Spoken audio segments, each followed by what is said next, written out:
I must give the British people a very simple instruction. You must stay at home. Boris Johnson's legacy as Prime Minister will be defined by the decisions he made during the pandemic. Pretty much everyone called him the trolley, yeah. For weeks now, his leadership has been torn apart at the COVID inquiry by some of those who worked most closely with him. It was the wrong crisis for this Prime Minister's skill set. Many of the key decisions were being made by Mr Cummings and not the Prime Minister. Good morning, Andy. Good morning. But this week is Mr Johnson's chance to make the case for the defence, and the Times newspaper has a flavour of what that might be. It's reported he'll make an unreserved apology, accepting he unquestionably made mistakes, but that the government did make the right decisions at the right times, preventing the NHS from being overwhelmed and ultimately saving hundreds of thousands of lives.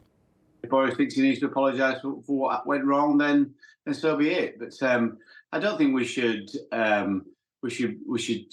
really navel gaze too much about what went on right then, because I think every nation across the planet was in a very serious situation and just did what they thought was right at the time. Boris Johnson's team have denied leaking this information, with allies describing the quotes as partial and garbled.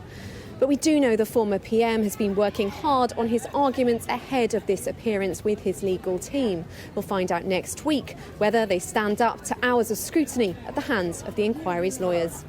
Justifications aren't what the bereaved families want to hear. Naomi Phillips' mother Christina died of COVID in January 2021. We couldn't visit her in hospital and we weren't able to be with her when she died, which is still very painful. His own Chief of Staff, Edward Lister, confirmed that he said, let the bodies pile high, rather than go into a second lockdown. And I want to hear him explain how having that view meant that he got the big call right. Some members of the public are keen for an apology. The whole situation could have been handled a lot better. I feel like it's only right that he gets in front of everyone and says sorry for it. I think breaking the rules that he himself set when so many in the country abided by them is what was a real failure of leadership that he should apologise for. For Boris Johnson, it's a chance to try and rebuild his reputation after the scandal of Partygate. For the inquiry, it's a key moment to draw lessons from the very top of government. Amanda Akas, Sky News.